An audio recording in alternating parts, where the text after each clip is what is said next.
l'expiration du délai de soumission des candidatures. Dernière phrase bi ma si intéressé l'expiration bu leen Macky Sall kon doon xaar du nekk candidat c'est-à-dire que c'est dommage pour ce pays on peut pas comprendre nos problèmes personnels ak les problèmes internationaux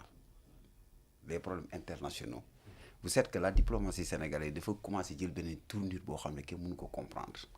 mais Macky Sall est très intelligent parce que le fait qu'il a écrit au président de la République entre bu ñu xoolee c'est l'ancien président de la République du Sénégal il a le droit d'avoir une réponse sur cette lettre faille totale de la diplomatie lii faille totale parce que si le ministre de l'intégration et le ministre des affaires étrangères écrit bind que ni wax ni Macky Sall bind na leen lettre amul réponse dañuy xaar kii date bu expiration bi jeexagul pour ñu mën a joxe réponse kooku moom kenn mënu ko comprendre c'est l'aile politique c'est-à-dire que adversité te je pense que Burundi waru wax naa ko fu nekk nee naa leen la candidature de Macky Sall devait ku ko waroon porter c'est le Sénégal nañ ay am hauteur je me rappelle quand Abdoulaye Wade le fameux la candidature de Abdou Diouf aussi à l'OIF Abdoulaye Wade du commencé woon def nii dama am sens tase suñ benn grand boo xam ne je pense que waxaat na ko si télé muy sëñ Mbacké Ndiaye li Abdoulaye Wade wax bi ñu tasee Vienne en Suisse Sarkozy ne ko boo yeexee ma def Abdou Diouf sama candidat Abdoulaye Wade jouer l'intelligence ba ne ko non Abdou Diouf sama candidat la ne ko parce que suñuy carrière politique du compte mukk man du ma ko jël mukk di ko jël peut-être que am na ay lenteur mais Abdou Diouf sera porté par le Sénégal ñu àndandoo ree tàppante dem loolu lañ xam et pourtant diggante ñoom ak Macky Sall mais am na lu nekk jaar na fii diggante Senghor ak ñoom Mamadou Dia ak yooyu dem nañ ci kaso ñoom Landing Savané ak yooyu du yàgg am si courant Abdoulaye Wade Abdou Diouf nañ ñu bañ a indil ay crise politique yoo xam ne moom lañ dund ñoom seen biir ñu bëgg ko traduire devant l'international parce que ça ne mérite pas ça Macky Sall devait être soutenu par le Sénégal Diomaye moo waroon porter cette candidature maintenant bu fekkee ne ay crise yi ñuy xool wala dañuy xool kenn ko xam ne dañ koy neexal wala dañuy xool ay nit yoo xam ne soit dañ nekkoon ci ñoom nekk ci ginnaaw te nekkoon leer te nekkoon ak Abdoulaye ñooñu ils sont très intelligents campagne bi Macky Sall mëne rek waroon na leen porter ñoom ñu anticiper parce que bu ngeen xoolee que quand Macky Sall a quitté ce pouvoir lu mu njëkk a def dafa dem installer du Maroc il sait très bien que du Maroc devant les États-Unis l'Israël ak yenn pays yoo xam ne c'est des pays alignés mën nañ ko soutenir mu ñëw foofu toog après lu mu njëkk a def mooy participer dans des conférences internationales parce que xamoon na ni fii la jëm nit kooku nag boo nekkee ak moom ngeen nekk clivage fi amoon certes y avait des flous yoo xam ne amoon na ci de 2021 ak 2026 kooku c'est des questions yoo xam ne yu ñu war a régler la affaire de justice la mën na gaaw ko mën na yeex maintenant warul posé wu si débat boo xam ne doomu réew mi wala porté wu nekk candidat te lii ministre bi bindiku ñi ko conseil dañ ko si erreur boo xam ne xamu ko parce que lii même si les Nations Unies ñu jot ci tey mais ils vont dire que ni est-ce que est-ce qu'ils sont responsables comment un ancien chef d'État écrit à son koo xam ne mooy son successeur ki ko succédé lettre mënu koo tontu ne léegi da koy xaar loolu mun nañ xool ne question soxor la sax boo xoolee à la fin mooy d'abord da nga doon xaar kon donc terminer ko ba terminer son candidature nga jox ko réponse mais boobaa dootu amati sens moo tax nag Macky Sall a fait 2 sorties yoo xam ne bàyyiwuñ si xel dafa dem Kenya après ñu gisaat ko Burundi parce que Macky Sall a été bu ñu fàtte ni Macky Sall nag nga alxayti Macky Sall nekkoon na yoroon na dirigé na Union africaine am na ay relations yoo xam ne bu ko Sénégal porté wul même Burundi porté Côte d'Ivoire mun na ko porté ak beneen pays ñoom dañuy commencé di ñaaw ci xare bi te dañuy war a comprendre que ni yu bari daf leen échappé te loolu si Sénégal lay répercuté la diplomatie sénégalaise si question de candidature Yacine Fall moo ko njëkk a raté si sorte fa mu sorte boobu ba mu doon wax si candidature di nga ko si gisee et c'était dommage pour que benn ministre boo xam ne moo yor intégration africaine si on parle de l'intégration kay jeex na intégration bi ñu wax mooy lëkkale suñuy force entre les hommes mais l'Union africaine Sénégal bokk ci mais loolu c'est-à-dire que yow sax d'abord moom vous attaquez actuellement ki yor présidence Union africaine parce que moom moo ko porté d'ailleurs tey ñoom bu ñu liiree lii maintenant ils vont se pousser te cette candidature bu ñu fàtte ni c'est les 5 ñi am veto ñoom ñooy prononcé wu le Sénégal amu ci benn tâche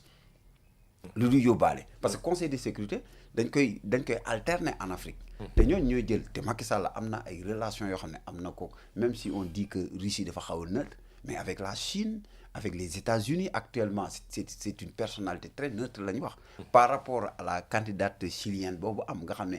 même moom boo xoolee beneen candidat boo xam ne moom Michelle Bachelet mais gis nañ ni problème yu doom am problème yu mu am si ay réformes yu mu defoon si éducation dans son pays ak yeneen problème yoo xam ne concernant la sécurité ak digganteem ak Russie ni mu ñagasee digganteem ak Chine mais teewul dëkkam dañoo bàyyi yooyu yëpp donte ay problème yoo xam ne seen biir la dañ ko fa teg mais teewul dañoo dem soutenir ko présenter ko ànd seeg Brésil. et alors foofu sama question mooy tey est-ce que yow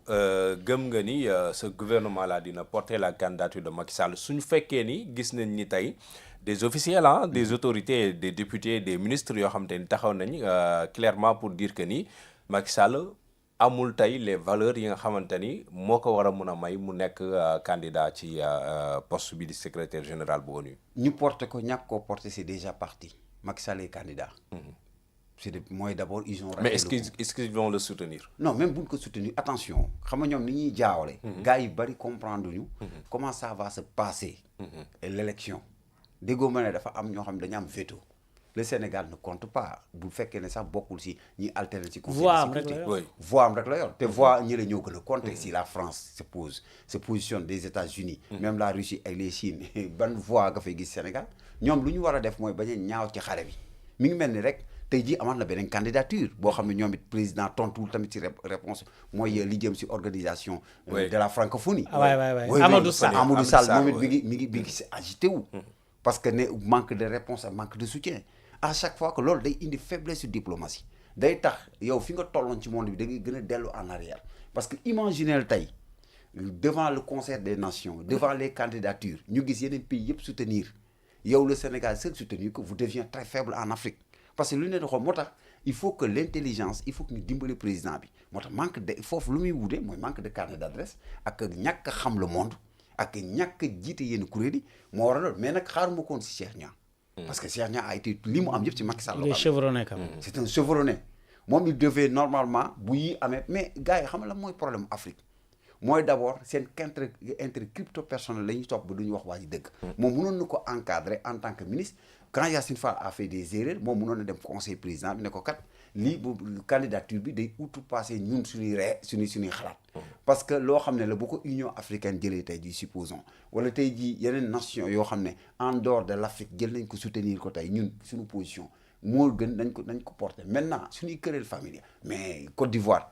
kee lu mu def Gbagbo ñaata nit ñoo dee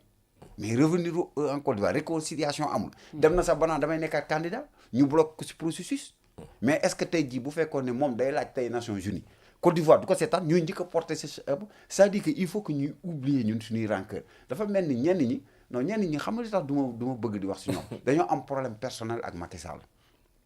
par rapport aux enjeux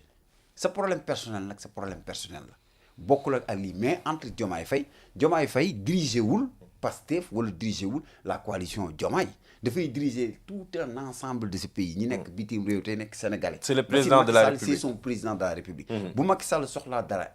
moo xam ne njariñu Sénégal la moom moo war a nekk le numéro 1 bu ko war a njëkk a soutenir. mais topp nag ñenn ñoo xam ne seeni li ñuy waxee ay rancune la ñuy waxee wala seeni guerre personnelle nga ne nag ñooñu ngay topp pour mën a joxe sa voix loolu c'est une erreur. te loolu sax tey jii xool diplomatie Sénégal dafa dellu ginnaaw ba kenn mënu ko comprendre. parce que la voix ni ñuy bindee sax boo ko xoolee parfois da ngay am gàcce tey jii lii bi ma ko liiree man je dis que xalaatuma woon Sénégal fii. xalaatuma woon sax le ministre des affaires étrangères actuellement. moom mooy jël sax plume moom di bindee nii. très bien man moom daf ma bett. da la bett mooy le doyen. bu doon Yassine Fall moom dara bettu ma si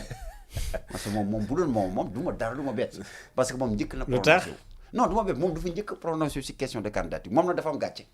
parce que Macky Sall est candidat. waaw waxoon na du bokk ci. candidat yi mais loolu gën a graaw. c'est un recul diplomatique. image au Sénégal finalement dafa mel ni lu xaw a yàqu devant le concert des nations pour reprendre les mots de Djibril. bien sûr mais bala may yegg